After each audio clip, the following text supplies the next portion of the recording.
Welcome back, ladies and gentlemen, to Do You Agree, the sports talk show. Today is Season 3, Episode 2. As always, I'm Collin Spiker, your host, alongside my friend and co-host David Farr. You know it. You guys already know how it is. We started in a dorm room. Now we got a house. Let's get right into it. So, David, we're going to kick it off with the NBA. NBA season is here. We discussed it a little bit. Goat James is back to playing, doing his normal tricks. Doing his numbers in LA. AD was an incredible signing. 40 and 20 in 3 quarters the other night. Yeah, 26 of 27 from the line. I'm going to use a Skip Bayless reference here. He was James Harden-esque at the line. He made 18 foul shots in the third quarter, which is an NBA record, and that's honestly impossible. Like, it just seems impossible. You go into the line 9, 10. Did anyone expect AD? Well, did you expect AD to put up those numbers with LeBron as his teammate? I mean, maybe a little bit, especially rebounds, but not that many points. Yeah, and I thought it would have spread out the floor. Exactly, and you can see that you can see that he's like deferring to AD and like letting him score more than he's scoring. You can tell like he's. So I mean, I can kind of actually see where AD plays better alongside LeBron than he did in New Orleans, just because like he's got the best, probably a top 3 passer of all time. Passing him the ball. And he's playing with a playmaker. Yeah. I mean, I'm sorry. He did not have that in New Orleans. Exactly. Someone else to take the attention off of him. Yep. Like, you can't just double AD because then, like, someone's open. You got Danny Green for a 3. You got LeBron here for a dunk. Or then you swing to LeBron, 2 more guys go out there, then he throws an oop to AD or whatever. Yeah. So you can't really key on him. So I'm not exactly super surprised with the numbers, but still impressive for sure. So we're going to kick it off with which team we think will be the top seed at the end of the season. So let's start with the Eastern Conference. David, what do you got? I'm thinking the Bucks. The team's been together a little while, and normally teams like that, they play really well in the regular season. That doesn't necessarily mean I think they're going to win the East or win the finals or anything like that, but I think they're the best regular season team in the East. I like the Sixers too. Obviously, they're really talented, but they have a lot of guys that are like newer. Like Al Horford just came, Josh Richardson just came. Like they have some guys that like are not completely acclimated yet, and normally the first seasons are a little bit tough. So I like the Bucks. So I have the Sixers, and what you said about the Sixers, I agree. But what we've seen thus far is those guys coming together is making a defense that is very difficult to score on. Yeah, the really smallest guy big, on the court is 6'6", and that makes me feel small. 6'9", 6'6", 6'9", 6'10", 6 or 7'1". Like they're just all huge. And I think a huge improvement from last year is that the Sixers have a bench this year. Yeah, it does. It doesn't really seem like they added very many people, but it just seems like their bench is just playing better. Yes, I totally agree. And bringing in Matisse Thybulle was incredible. You're looking at a guy who was a defensive player in the Pac-12 last year at Washington and could very easily be Defensive Rookie of the Year. Yeah, for sure. He's averaging 2 steals and 2 blocks per game. Yeah, beast. That's beast. Unheard of. Yeah, especially as a rookie who plays the 2. Yeah, so I think that's really impressive. So I like the Sixers simply because of that depth. Yes, they have injury problems, but because of that depth, I think they'll keep it coasting. Yeah. Especially when Simmons gets more comfortable, with his jump shot, which he's done so far. I mean, only 5 games into the season. Yeah, he's taken some. He's made a couple like. I'm just waiting for that 3. It's definitely not as bad as it's been. But, you know, like, they're going to give him that shot, and eventually he's going to have to learn how to make it, or he will never be, like, a great NBA player. Yeah. You know, so. And then Western Conference, we'll start my side. I'm going with the Clippers. We discussed this a little bit. Kawhi could be on load management. And, of course, how's the team chemistry going to work out in November when Paul George comes back to play? Yeah. I think there will be maybe a week or 2 stretch where inserting PG and figuring out who's on the floor when could be an issue. Yeah. But once that team meshes, I don't think they've got a lot of talent. That's a lot of talent on one team. That's a lot of defensive talent on one team. Yeah. Like, you can see when they're all playing, like, it's really tough when they're really playing defense because Kawhi is a lockdown defender. Pat Bev is a lockdown defender. When Paul George gets back, he's a lockdown defender. Yeah. Montrezl Harrell's a lot. Lou Williams, an absolute bucket off the bench. That man, I swear he might when six gun. He is six gun. Literally as a betting man, if I'm betting against whatever team Lou Williams is on, I hate to see the ball in that guy's hands because I'm like, man, he's gonna make it. Always. No matter where he is, I just feel like he'll just fire it up from 35 feet, or I'll be watching the game cast on my phone. Lou Williams hits 34-foot fadeaway jump shot guarded. I'm like, okay, bet. It's really a scary scene. But yeah, they definitely have a really good roster. Like that roster's the best in the NBA in my opinion. And we don't have the same decision, even though you're hyping up the Clippers. So who do you have coming out? I have the Nuggets, another team in the West that they've been together for a couple years. They played together. Obviously, were really good last year. They were the first or the second seed last year. Yes. They won, I believe, nearly 60 games, if not 60 games. And I think they have the capability to, again, Jokic is a beast. Jamal Murray. They have that's another really good roster with 10 above average players. They have so many above average guys. They don't have really anyone besides Jokic that's superior all-star level, but they've got a bunch of really really good players. So I like those type of teams in the regular season. Yeah, they definitely do because they have guys coming out. We have a tornado warning. Tornado warning. Yeah. Time out, folks. We got a tornado warning. Oh, snap. Yeah. Oh, boy. All right. Well, fingers crossed we stay safe and we can upload this for you guys. Yeah. All right. So we got top seed coming out of each conference. Let's talk about the team that last year made the playoffs. This year won't make it. We both have our Western team, so we'll say that in a second. But who's your Eastern team? I mean, it's tough because there are a couple teams that the Pistons. I don't think are that good. They were the 8 seed last year, and you would think, okay, the 8 seed won't make it because they were the worst team. And normally there's a couple teams in that don't make it. But I'm gonna have to say the Magic. Okay. They just don't. They don't have anyone that moves the needle, honestly, and it almost feels like. I don't know. They might make the playoffs, but I just feel like it just seems so pointless if they do. Yeah. They're a team that it just does not matter if they make the playoffs or not. I love the fact that Markelle Fultz is getting actual playing time because obviously as a Sixers fan, we hated to see how that went down. You hate to see it. Absolutely hate to see that jumper. So seeing him kind of progress is nice. Am I glad we got rid of him? Yes. Yes. Sorry. Yeah. But yeah. Yeah. But my team that won't make it this year is the Pacers. I don't think they are the team they were last year.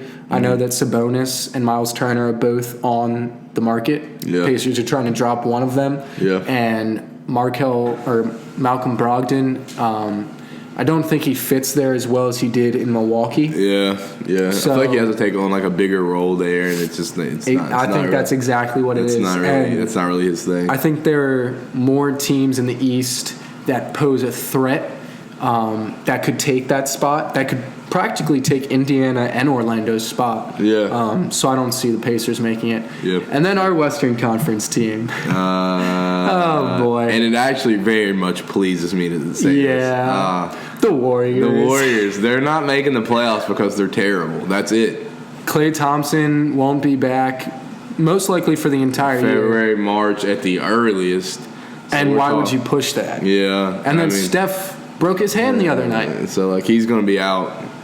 I don't know how long. I haven't seen any reports on. No, I haven't seen how long, but it's going to be at least probably 6 weeks. I'd say around that. I mean, he's a shooter. He relies on that hand. Yeah. So I definitely. So you got deloading, surrounded by a bunch of rookies, bums. Dude, you got a bunch of the really key with that team is they just are so bad at defense. Oh my gosh, it's atrocious. And everyone said it before this year, but no one really they thought okay, maybe the offense will just help it out, it won't even you won't really notice it because the offense will be good, and the defense just won't be as bad as it is. But I mean, Steph Curry, we knew doesn't play defense. Yeah. D'Angelo Russell don't play defense. Draymond Green plays defense, but he's not been as good as he's been non-existent. And every single one of those bums that I just talked about, none of them play defense either. So no one's playing defense. Draymond's been non-existent. Some teams scored 150. Yes, 150. The Suns were up 43-14 at the end of the first quarter. That is atrocious. D-Book game to work. And then obviously the perimeter defense from Klay Thompson just isn't there, which is a huge blow. Yeah. And they don't have a known big man body presence down low. Yeah. So when you go up against teams like Minnesota, who have a dominant big man in Cat, or against the Lakers, when you have JaVale McGee and AD, they just don't. They just don't have it, bro. Sorry, Golden State. Sorry, you're not making it. It's over. Your 5-year run, the window is shut. It's shut. It's over. I'm sorry. And then we're going to talk about which teams will make it who didn't last year. And I really like this. I mean, the Lakers is your pick, but that's self-explanatory. Yeah, I mean, I think we're talking Western Conference. So Lakers, go for it. I mean, the Lakers are going to make the playoffs. Like that's none other than a lock. But that's pretty obvious. But Collin's pick, I believe, the Phoenix Suns, baby. I think they're going to make the playoffs as well. They look now. This could just be like I could just being foolish. This could just be fool's gold. Like maybe like they're not this good. Because this is exactly what I did with the Mariners at the very beginning of the MLB season. They were beating the crap out of everyone. Yeah, I remember and that. I bet on them to win the World Series, and they ended up being the worst team in the MLB.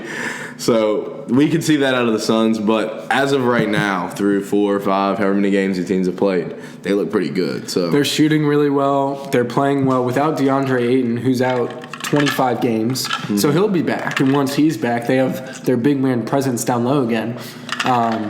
I like the Suns, and I think D-Book could be your scoring champ. It's definitely possible.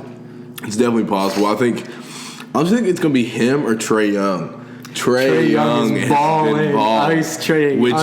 Which brings us to our Eastern Conference team. Which we both have. The Hawks that will be making the playoffs this year. Ice Trae the gang. Ice Trae the gang. His hair kind of annoys me. Like it's too. He's young and it's too thin, and I don't like it. But he can shoot the ball through. The man is a bucket. Yeah. He's like the new like Steph Curry. And my boy from Duke, Cam Reddish, put Tyler Hero on a poster. That was pretty bad. That was really bad. Poor Tyler Hero. Oh my Lord. The rookies are coming in hot. John Collins, even though he got put on a poster by Joel Embiid. The Hawks are pulling it together, and I told you at the beginning of the season, or I think it was halfway through last season, the Hawks are going to be a team to look out for because they have the Warriors' old trainer, the 7 seconds offense trainer, and that's been working like a charm, especially with Trae Young. Run up the court, Trae Young fires up a 3. Yeah. Every once in a while you feed it to John Collins. Yeah. Every once in a while you feed it to John Collins for a couple buckets. Got Kevin Hoyter and Cam Reddish on the perimeter who can knock down stuff. Yeah. So I like the Hawks. I like the Hawks. I think they're not going to. I don't see them winning the East. Probably out in the second round. Yeah. But definitely, Hawks are definitely nice. can. The Hawks and Suns, man. Hawks and the Suns. They're finally on the come up. I'm with it. All right, so that's enough NBA. Let's talk World Series. The Houston Astros lost in Game 7 against the Washington Nationals. And that guy who put like $10 million on it, man. I feel. I mean, I don't feel that bad because he's like. Can you imagine having that much money just to put down on a bet? Yeah, it'd be wild, bro. I would be so apparently, happy. he said like everyone that it was something with like a mattress. Yeah, he owns like a bunch of these mattresses or something. The mattress guy, or Mattress Mac, I think his name is something like that. And apparently, he said anyone who'd ever spent like over $3,000 with him, he was going to reimburse every single person if the Astros won. Yeah. And unfortunately, it is a story that Bryce Harper leaves the Nationals. And they win the World Series with another young stud who I thought should have got the MVP, and I thought was kind of ridiculous that they gave to Strasburg. Strasburg was good. He was lights out. Let's be honest. He was 6-0 in the playoffs. The guy was a monster. Yeah. But Juan Soto hit like 4 bombs in the World Series. The guy was on fire. He hit well for the entire playoffs. You could have given it to either one of them, but I would have taken Juan Soto personally. So Nationals win 6-2 in Game 7 in Houston. First time a team has won all 4 World Series games on the road. All 7 games won on the road. That is honestly astounding to me. Yeah. Like, home field mattered nothing. It hurt you. It hurt you. Can you, like... I feel like it was almost like, by the time, like, the 5th game happened and all the road teams had won every single game, it was almost like psychologically you were going to lose. Like, the Astros knew they were going to come back home and just get beat two games in a row. Like, it was almost like you felt like that, which is wild. Because there had never even been a game or a series with 6 road wins. So, I don't know. That's an astounding stat to me, personally. So, I mean, as much as I dislike D.C., congrats, National fans. Ethan, congrats. Get me something cool, please. But yeah, I mean, it's a story. It's their first World Series ever. I remember when the Eagles won their first Super Bowl ever. Oh, so my God. I'm sure National fans are having the ball. The thing is, this kid has to always somehow insert the Eagles into every single conversation. Like, we're not talking about football. Like, he just somehow he somehow tries to, jump. Hey, I did it successfully. Yeah. So congratulations to the Washington Nationals, Houston Astros. Go get them next year. George Springer, you're my guy. Stay with the Astros, please. All right, let's move on to college football. It's crunch time. It's crunch time. We got a lot of playoff rankings coming out soon. We got a lot of the good in-conference games coming up. Yeah. We got LSU, Alabama. None soon. This week though. This week is. Yeah, this week is kind of just a where's game day this week? Like SMU or something? Yes. Something like that. I think it's SMU Houston. Yeah. Yeah, that's the best college game we have to look for this weekend. That'll tell you about Saturday. So we're going to talk Heisman. Starting to really pick out top guys. Yeah. So we got... It's pretty quarterback heavy except the defensive end from Ohio State. Yeah. I'm blanking on his name, but that guy is a monster. I know his name. I follow him on Instagram or Twitter or something like that. But he's a monster. Chase Young. Dude is an absolute tank, dude. Yeah, he's a beast. Not being stopped. Yeah, not at all. Your Heisman. Who do you got? Who's doing it this year? My Heisman this year is going to be Joe Money Burrow, who was absolutely dreadful last year, and I literally thought LSU was terrible because of him. Yeah. Like, I thought they had the ability to be like a national championship team last year, but were awful because of Joe Money Burrow. He went from Joe Sucky Burrow to Joe Money Burrow. This man's got like 30 tutties in like 7 games. And LSU against good competition. Like, dude's putting up numbers. He's got really good receivers, and like I think like he's not just going to slow down. Like, he's got a bunch of guys around him that can really catch the ball, and like he can just spread it around the field and throw the deep ball and all that.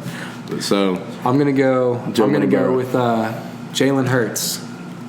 He's doing it this year. Really? He's doing it, yeah. Even after the loss? Even after the loss to Kansas State, he still put up incredible numbers. He had 4 total touchdowns. Yeah. I can't tell you how many touchdowns he has because he has so many passing and so many rushing touchdowns. Yeah, he has a lot. He definitely has a lot. CeeDee Lamb is an incredible receiver. CeeDee Lamb is nice. I will put it out there now. I will be hitting CeeDee Lamb as offensive rookie of the year as soon as he goes in the NFL this next year. Like, I will that will be a bet. So Jalen Hurts is doing the Heisman this year. He's doing the Heisman dance. Yeah, I like it. I think he is the reason Oklahoma is winning games because Oklahoma. You think of that team. Do you think defense? No, absolutely not. Their defense has been better this year than normally. I agree. Kansas State obviously scored a lot of points on them, but their defense has been better. Like, I've watched a couple of their games, and they've looked a lot better than. When you think Oklahoma, you don't think defense. Oh, it's just that offensive scheme is just. Yeah. There's a reason they've had 2 Heisman quarterbacks in a row, and like exactly. And they're gonna make it 3. They're gonna make it 3. I don't know. I wouldn't sleep. There are a couple guys besides these 2 that I wouldn't sleep. 100%. Like Justin Fields, obviously Tua. Even though Tua will be out, I believe a week. And I want to say another week. Yeah. Because he was out this previous week. So he's probably not winning. Jonathan Taylor out of Wisconsin. Exactly. He could jump right back into it. The running back from Ohio State could. Yeah, J.K. Dobbins is pretty good. No, I don't think guys like that have it. But like people like Justin Fields, Justin Fields is, in my opinion, is right there with him. I totally agree. Ohio State's undefeated, and they've covered every spread. So pretty much what that means is they're beating everyone how they're supposed to beat them and more. Yeah. So, like, Ohio State has been the most impressive team to me. Like, I would agree with that, despite LSU. Yeah. Compare LSU this year to last year, you wouldn't be able to do so. Yeah. LSU's definitely... I do like Ohio State, though. I think LSU's the best team in the nation, but, like, Ohio State impressed me the most. If that makes sense. If that makes any totally sense. makes sense. Yeah, they're just strong on both sides of the ball. Yeah. I agree. Yeah. All right, folks. Well, you heard our NBA predictions. You heard our Heisman prediction. That's going to do it for Do You Agree, the Sports Talk Show, Season 3, Episode 2. As always, I'm your host, Collin Spiker, alongside my friend and co-host, David Farr. It was nice talking to you guys. We'll see you soon. Deuces.